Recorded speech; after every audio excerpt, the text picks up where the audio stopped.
So life's lessons are our greatest teachers. What is the most challenging lesson you've had to learn, and how did it shape the person you are today? It's so many, Joy. I know. It's so many. Give us a few. A few. I would say the one that I'm still learning and growing from is grace. Self-grace and extending grace to people who may make it hard to extend grace to. And so learning what grace is, I had a very unique relationship with my father, and he passed away 2 years ago. Okay. And so learning what our relationship meant. And he struggled with addiction. So I went to one of his meetings with him one day. And I remember when we walked in, it was in the basement of this church. And there was this whiteboard with 2 questions. The questions were divided by a line. And the first question was, how are you staying active during your addiction? But the second question was, how is God showing you grace recently? And I remember just sitting on that question as we entered the room.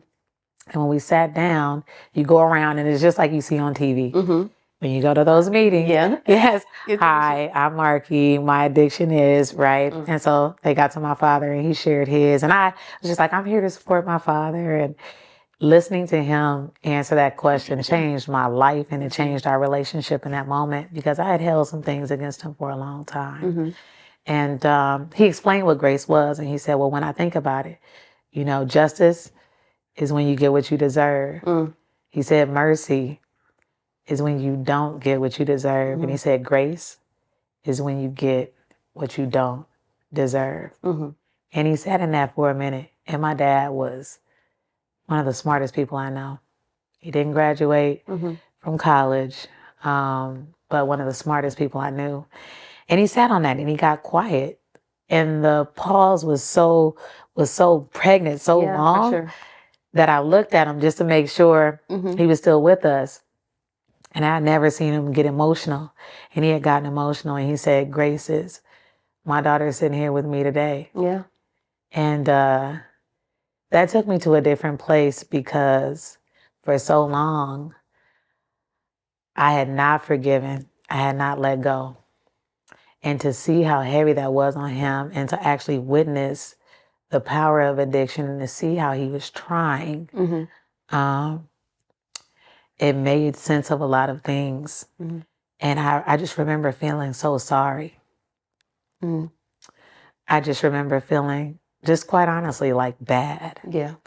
Like, why haven't I given him the grace that he deserves, the grace that we receive every single day? And maybe that would help him a little bit with what he's been struggling with my entire life. And because of that grace, we were able to walk out of that space and mend our relationship. And it was just a few years later that he passed away. But I learned that grace, just like forgiveness, is freedom. Yeah, it is. For sure. And I've also learned that God deals with us not by how people deal with us, but by how we deal with those very people. And it was hard. And I'm grateful for the time we had, the years that passed before he passed. But it was a lesson I wish I would have taken note of earlier. But if I did so earlier, it probably wouldn't have meant as much as it means right now.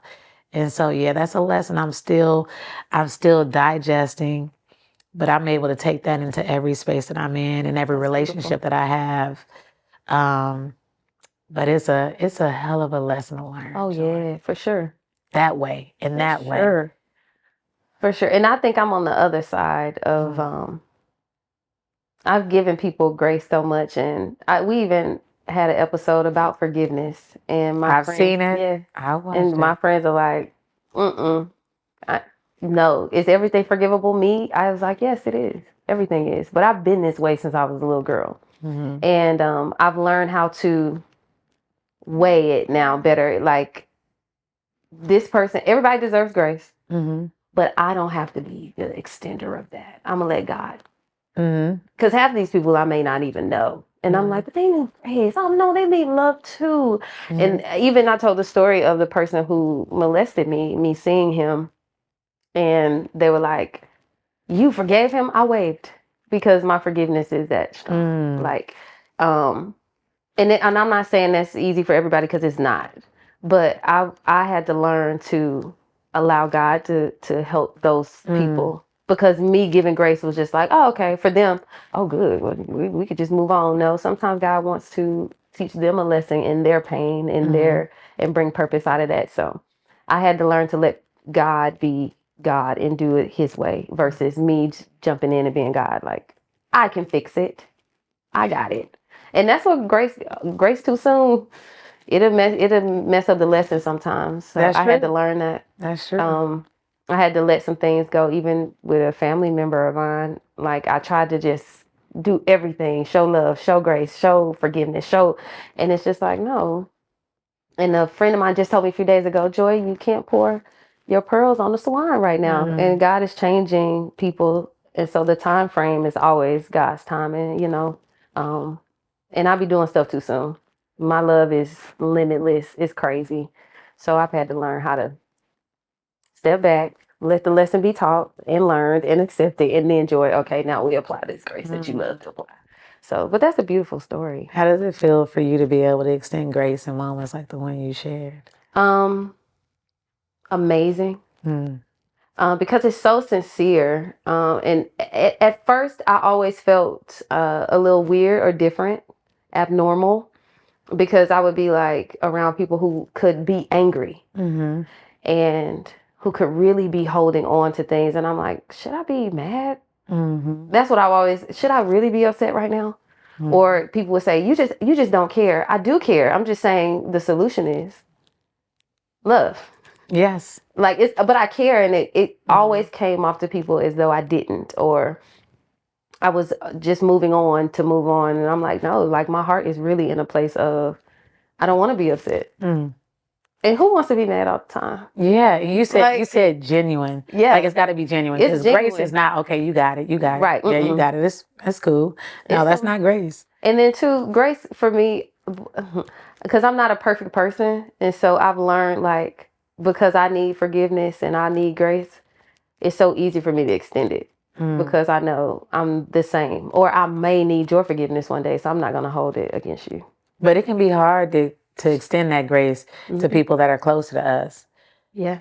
It's easier to give grace to our coworkers, but to relatives, it was hard at first. significant others. Ooh, wait a minute. Yeah, it gets rough, but there's always, it's like God gives me the revelation so quick, and other people, they get to sit in their stuff for years, and with me it's just like He dropped something in my spirit and I'll be like, oh, I got it, I can't even hold on to it after that. Like, I died for you. I chose to love in spite of. Oh, I chose to drink that cup. I chose to die on a cross. I chose to, and for those who don't know the Bible, just think of it as someone sacrificing for you, and it's kind of like, as Christians, I live that life. Like, I'm open to helping. I'm open to using my story to help somebody else. I'm just open-minded in that way of, you're not perfect, I'm not perfect. The grace is just for all of us. And if I have to be the example of that, I don't mind. you said a couple of things that just took me there. And since we're going biblical, we're going to go there. But, it wasn't until afterward, you said being genuine and the timing. Because for a moment I was like, okay, I'll give them a pass. And that's not grace. No. There's a big difference. You feel it. But the time, oh yeah. But the timing of it all mattered, because I was truly ready to extend that. And then it wasn't until after everything had passed and he had left us that I realized that it was truly genuine, and I could walk away from that, and he could be gone and I could be okay. And then on top of that, going back to the commandments, that's the only one that comes with a promise. Yeah. Children obey, children honor your parents so that your days may be longer. Yeah. And so I didn't realize that until afterwards, because if I had been operating in that sense in the moment, it probably wouldn't have been for the right reasons. Not so genuine. Yeah. Yeah. And it matters. Oh, and that one too with my parents, my parents made us recite all the Bible verses. And that was the one. And I think they stuck that one in our heads. Honor your parents. Honor Oh, yeah. your mother and father in the Lord. So your days will be long. And if we did something, you cutting your days. And I used to be like, ooh, wee. it's slight trauma, but I understand, as an adult, I started to understand, okay, you don't have to like what they do, but learn how to honor in spite of. And once I got maybe in high school, I learned a lot about my mom to make me love her no matter what. I don't care what she do. I'm being honest. She can call me and say some crazy things, or she can call me and say something. I don't care what Deborah Renee do. God has placed the love and honor in my heart for her, where it's like, that's it. That's all I got. Come on, Racing. Shout out to you. Listen, because what would we be without our moms? Right. That's all I had. Yes. And when I was pregnant, I believe that's when I started to look at her differently, because now I'm a mom and I'm like, how did you do this? Like, what in the world? It makes sense. She became superwoman. All her stresses that she might have took out on us as children, the whoopings, everything that I thought was like, you hurt us, I forgave her instantly for all of it. That makes sense. And I think if we start looking at our parents, because a lot of us struggle with our parent relationships, looking at it where we're in a state now where we have so much in front of us, so much knowledge that we could just tap into instantly. They did not. Their books were borrowed in school, because my dad is like 70, my mom's in her 60s. So it's like their stuff wasn't as advanced as we are. So they didn't have the tools, the therapy, the people talking about self-care. My mom didn't. They didn't have it. So I can't expect a certain thing from her that she didn't acquire. So it's for us to lend that love to them. They did the best they had. Yeah, they did the best they could with all they had. And so those things at a young age just helped me be this person. Like, it was challenging, but it shaped me to be a lover, a light, a vessel, everything to people that I don't even know. So it's fire. I'm grateful for your dad's relationship. How was your relationship with your mom? Amazing. Okay. You talked about your mother. Listen, Racine is she. Racine? She is her. Okay. Okay. But just the epitome of the woman that I strive to be every day.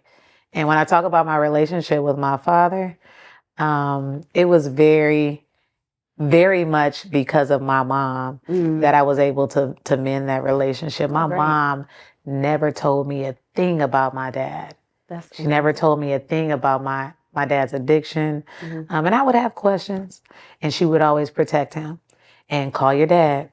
Make sure you call your dad. Today's his birthday. Have you talked to your dad? When's the last time you talked to your dad? Don't talk to your dad about that, and don't you let nobody else talk bad about him. And even when I would have my moments where I was like, I want to go with my dad, and she was just like, and I couldn't have gone with my dad if I wanted to. There was times he was put away and we couldn't get to him. And she just really protected that relationship. And there was a time where as adults, we put two and two together and said, hold on. And so even to the day he passed, your dad called looking for y'all. Y'all checked in with your dad and telling my brother, hey, you need to go figure that out. You need to work that out. And she never, and I've learned a lot more since he's been gone, but I'm in a state of healed. And so I'm ready to receive a lot of the things she's ready to share with me. But like, she a cold piece of work, okay? She cold. And I'm just grateful for that. And so when I watch my friends navigate difficult relationships and co-parenting, I can give advice from a different place. But that woman, you talked about putting two and two together, the sacrifice. Baby, you did that. Yes. And that's all I got. It's honor. Like, yes. For sure. So one thing I don't play about is my mama. For sure, me either. As much as she never played about me. Yeah. That's dope. That is beautiful. Okay, I have to process things. That's why I get quiet, because that's dope. Okay. Y'all, it's been a beautiful episode. But before we go into your book, because she does have a book, podcast, and all the beautiful things, what's one thing you want the people to leave with that they can chew on and digest? That's a great question. You getting to it on the couch. Didn't waste any time. I think it's fully understanding the power of being healed. Your platform is just about healing and growth and finding self-discovery and the power in that. We'd be living in a much better world if all of us individually healed and took the time to do the work. And not just accepting some of our flaws or our ways. And so I would like the people to know that you're the captain of that ship. You are in full control. Utilize your resources. You're not responsible for what happened to you, but you are responsible for what happens next. Yeah, for sure. Yeah.